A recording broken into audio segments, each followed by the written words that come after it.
নমস্কাৰ মই মৌজি বন্ধুসকল লগতে চাওক আজি সন্ধিয়াৰ 7টা গুৰুত্বপূৰ্ণ খবৰ। প্ৰথমটো খবৰ, আজি পাইকান সংৰক্ষিত বনাঞ্চলত চলিছে সৰ্ববৃহৎ উচ্ছেদ অভিযান। এফালে উচ্ছেদ, আনফালে প্ৰতিবাদ।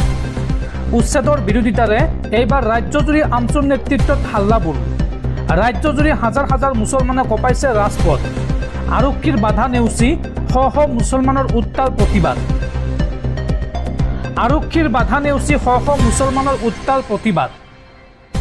ৰাজ্যৰ ভিন্ন প্ৰান্তৰ লগতে লখিমপুৰত আমচুৰ প্ৰতিবাদ। উচ্ছেদৰ বিৰুদ্ধে আমচুৰ প্ৰতিবাদী সমদলক আৰক্ষীৰ বাধা। লখিমপুৰ ঈদগাহ ময়দানৰ পৰা সমদল উলিওৱাত বাধা আৰক্ষীৰ। জিলা আয়ুক্তৰ কাৰ্যালয় অভিমুখী প্ৰতিবাদকাৰীক বেৰিকেড লগাই বাধা আৰক্ষীৰ। উচ্ছেদিত ক্ষতিপূৰণ, শিশুৰ অধিকাৰ সুৰক্ষিত কৰাৰ দাবী আমচুৰ। বিলাসীপাৰাৰ বাঙালীপাৰাত আমচুৰ উত্তাল প্ৰতিবাদী কাৰ্যসূচী। আৰু সেইদৰে তামোলপুৰ, কলাইগাঁও, বিজনী, লাহৰীঘাট আদিত উত্তাল প্ৰতিবাদ সাব্যস্ত কৰে আমচুৱে। উল্লেখযোগ্য যে আজিৰ দিনটোতে নামনি অসমৰ পাইকান সংৰক্ষিত বনাঞ্চলত প্ৰশাসনে চলাইছে সৰ্ববৃহৎ উচ্ছেদ অভিযান। 1000ৰো অধিক বিঘা মাটিত উচ্ছেদ চলাইছে প্ৰশাসনে।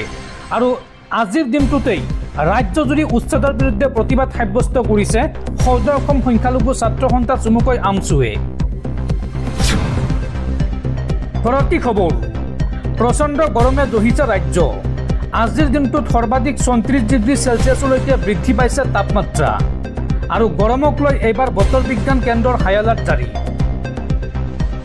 প্ৰচণ্ড গৰমে দহিছে ৰাজ্য। বিগত 3-4 দিন ধৰি অতিমাত্ৰা বৃদ্ধি পাইছে তাপমাত্ৰাৰ পৰিমাণ। সৰ্বাধিক 34 ডিগ্ৰী চেলছিয়াছলৈকে বৃদ্ধি পাইছে তাপমাত্ৰা। আৰু প্ৰচণ্ড গৰমৰ বাবে ৰাজ্যত বিগত মাহত মৃত্যু হৈছে 15জনকৈ লোকৰ। ইফালে ৰাজ্যত স্বাভাৱিকতকৈ 30% কম হৈছে বৰষুণৰ পৰিমাণ।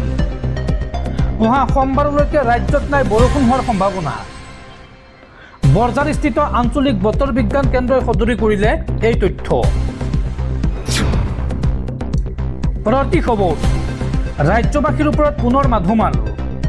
ৰাজ্যত পুনৰ হুৰাহুৰে বৃদ্ধি পাইছে ব্ৰইলাৰ আৰু লোকেল মুৰ্গীৰ দাম। প্ৰতি কুইণ্টলত ব্ৰইলাৰ মুৰ্গীৰ দাম বৃদ্ধি হৈছে 2000ৰ পৰা 3000 টকালৈকে। আৰু প্ৰতি কুইণ্টলত লোকেল মুৰ্গীৰ দাম বৃদ্ধি হৈছে 5000 টকাকৈ। প্ৰচণ্ড গৰমৰ বাবে ৰাজ্যত হ্ৰাস পাইছে মুৰ্গীৰ আমদানি, যাৰ পৰিপ্ৰেক্ষিতত ৰাজ্যত হুৰাহুৰে বৃদ্ধি পাইছে ব্ৰইলাৰ আৰু লোকেল মুৰ্গীৰ দাম। দৰ্শকসকল, আৰু বহুতো গুৰুত্বপূৰ্ণ খবৰ আছে। তাৰ আগতে আপোনাক জনাওঁ যে যদি আপুনি এতিয়ালৈকে এইটো ভিডিঅ'ত লাইক কৰা নাই তেন্তে এতিয়াই ভিডিঅ'টোত লাইক কৰি দিয়ক। আৰু এনেকুৱা ধৰণৰ ভিডিঅ'সমূহ নিতৌ চাবলৈ চেনেলটো ছাবস্ক্ৰাইব কৰি কাষত থকা বেল আইকনটো প্ৰেছ কৰি ৰাখক। পৰৱৰ্তী খবৰ, অসমীয়া ভাষা বিতৰ্ক সন্দৰ্ভত মুখ্যমন্ত্ৰী হিমন্ত বিশ্ব শৰ্মাৰ পুনৰ ডাঙৰ ঘোষণা। মুখ্যমন্ত্ৰীগৰাকীয়ে কয় যে লোকপিয়লত মাতৃভাষা বাংলা বুলি লিখক। বাংলাদেশী চিনাক্ত কৰাত তেতিয়া সুবিধা হ'ব আৰু NRCৰ প্ৰয়োজন নহ'ব। পূৰ্বৰ লোকপিয়লত 70% চৰৰ মানুহে মাতৃভাষা বঙালী বুলিয়ে লিখি আহিছে। আব্দুল খালেকৰ দৰে বিধায়কেও যোৱা লোকপিয়লৰ পঞ্জীয়নত মিয়া বুলিয়ে লিখিছে। এই মন্তব্য ৰাজ্যৰ মুখ্যমন্ত্ৰী হিমন্ত বিশ্ব শৰ্মাৰ। পৰৱৰ্তী খবৰ, পাইকান সংৰক্ষিত বনাঞ্চলত উচ্ছেদৰ নামত ধৰ্মৰ ৰাজনীতি কৰাৰ অভিযোগ। পাইকানত থকা হিন্দুসকলৰ উচ্ছেদৰ দাবী কৰি উচ্ছেদিত সংখ্যালঘুৱে এইবাৰ চৰকাৰক কৰিলে প্ৰশ্ন। হিন্দুসকলৰ ভূমিত কেতিয়া চলিব বুলডোজাৰ? এই প্ৰশ্ন উত্থাপন কৰিছে সংখ্যালঘু মুছলমানসকলে। হিন্দু থকা এলেকাত প্ৰশাসনে জাৰি কৰা নাই জাননী। পাইকান সংৰক্ষিত বনাঞ্চলত সংখ্যালঘু মুছলমান এলেকাতহে চলিছে উচ্ছেদ, হিন্দু এলেকাত উচ্ছেদ চলা নাই। এই অভিযোগ উত্থাপন কৰিছে উচ্ছেদিত লোকসকলে। পাইকানত থকা হিন্দুসকলৰ পিছে কি হ'ব? তেওঁলোকৰ ওপৰত কেতিয়া চলিব বুলডোজাৰ? হিন্দু থকা এলেকাত প্ৰশাসনে জাৰি কৰা নাই জাননী। পাইকানৰ সংখ্যালঘু এলেকাতহে চলিছে উচ্ছেদ। বাছি বাছি সংখ্যালঘুক কৰা হৈছে টাৰ্গেট। কোচ ৰাজবংশী, ৰাভা জনগোষ্ঠীৰ বহু লোকেও এই অঞ্চলত কৰি আছে, অবৈধভাৱে দখল কৰি আছে বা বসবাস কৰি আছে। আৰু আমাৰ দৰে তেওঁলোকৰ ব্যৱস্থা কেতিয়া হ'ব? উচ্ছেদিত লোকসকলে চৰকাৰক কৰিছে এই প্ৰশ্ন।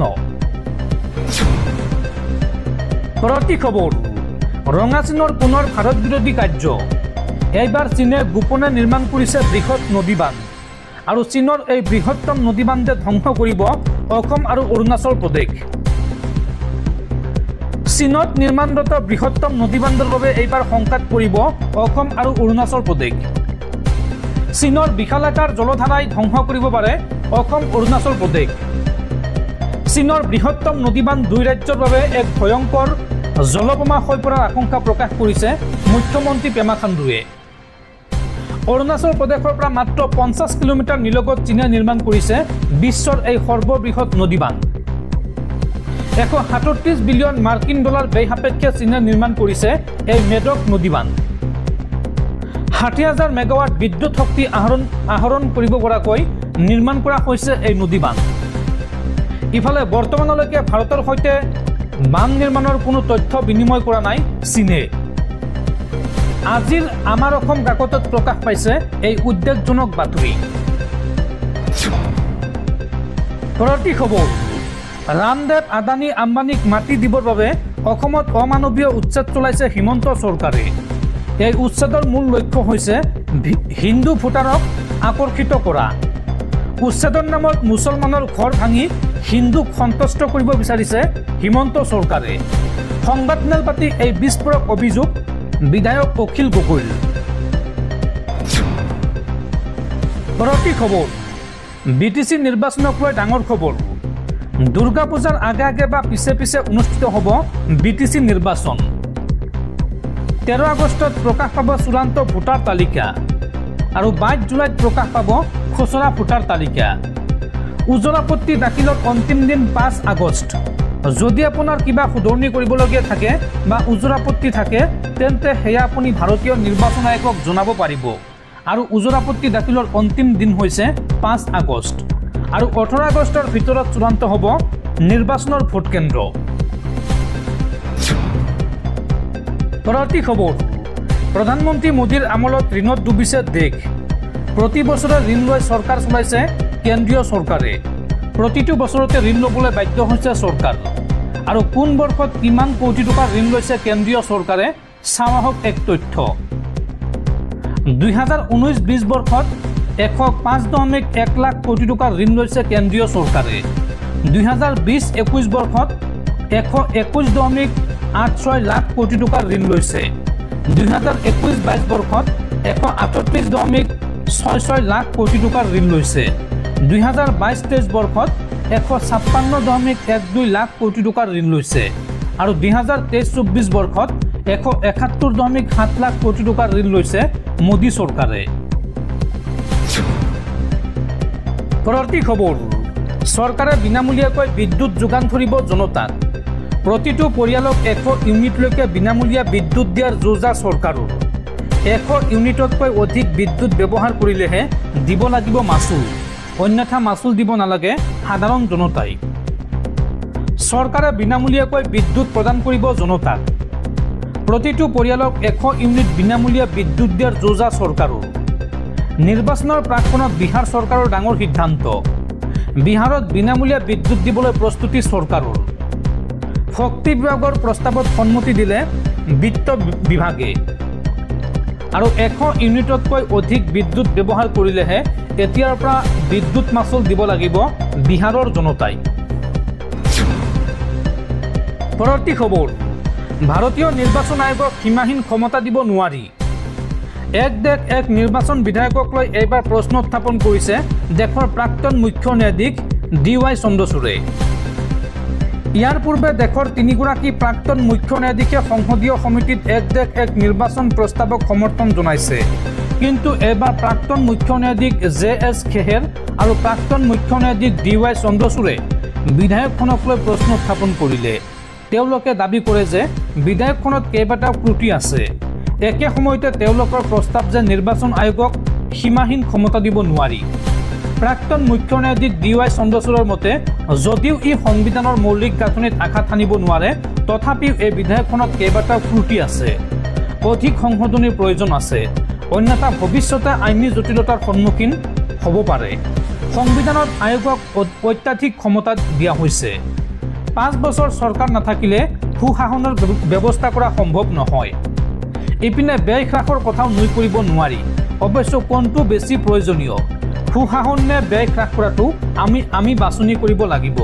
প্ৰাক্তন মুখ্য ন্যায়াধীশ JS কেহাৰে লগতে কয় যে আয়োগৰ ভূমিকাক লৈ মানুহৰ মনত বহু প্ৰশ্ন উত্থাপন হৈছে।